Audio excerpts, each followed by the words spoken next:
మహాశివరాత్రి పర్వదినం సందర్భంగా రాష్ట్రంలోని ప్రముఖ శైవ క్షేత్రాలు ఆధ్యాత్మిక శోభను సంతరించుకున్నాయి.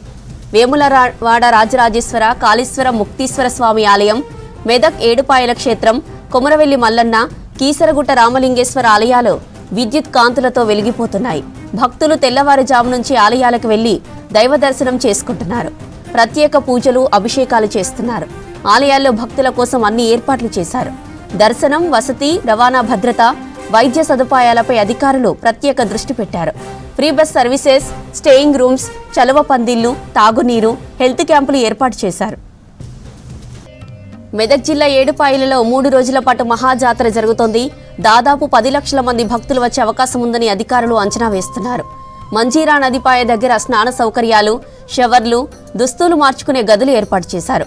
150 స్పెషల్ బస్సులు, తాగునీటి నల్లాలు, ట్యాంకర్లు, టెంపరరీ టాయిలెట్స్ అందుబాటులో ఉంచారు. 24 గంటల వైద్య సేవలు, గజ ఈతగాళ్లు, 900 మంది పోలీసులతో గట్టి బందోబస్తు ఏర్పాటు చేశారు.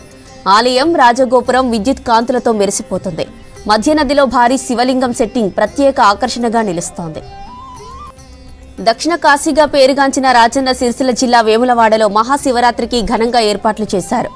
దాదాపు 2.5 లక్షల మంది భక్తులు రానున్నట్లు అధికారులు అంచనా వేశారు. శివరాత్రి సందర్భంగా తిరుమల ఆలయ అధికారులు నిన్న రాజరాజేశ్వర స్వామికి పట్టు వస్త్రాలు సమర్పించారు.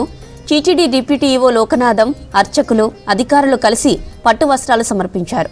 ఇవాళ మంత్రి పొన్నం ప్రభాకర్ ప్రభుత్వం తరపున పట్టు వస్త్రాలు సమర్పించనున్నారు. ఆలయాన్ని విద్యుత్ దీపాలతో అలంకరించారు. బేబీ ఫీడింగ్ రూమ్లు, వీల్ చైర్లు, స్టీల్ గ్లాసులతో నీటి పంపిణీ వంటి ప్రత్యేక సౌకర్యాలు అందుబాటులో ఉంచారు. ఇక కంట్రోల్ రూమ్తో ఏర్పాట్లను నిరంతరం పర్యవేక్షిస్తున్నారు అధికారులు. వేములవాడ తిప్పాపూర్ బస్టాండ్ నుంచి ఆలయం దాకా వేములవాడ దేవాలయం సౌజన్యంతో భక్తులను ఉచితంగా ఆర్టీసీ బస్సులను నడుపుతున్నారు. ఉమ్మడి వరంగల్ జిల్లాలోని ప్రముఖ శైవ క్షేత్రాల్లో మహాశివరాత్రి శోభ వెల్లివిరుస్తోంది. 1000 స్తంభాల గుడి, రామప్ప సహా అన్ని ఆలయాల్లో బ్రహ్మోత్సవాలకు ఘనంగా ఏర్పాట్లు చేశారు. ఈ నెల 18 వరకు భక్తులు భారీగా తరలిరానున్నారు.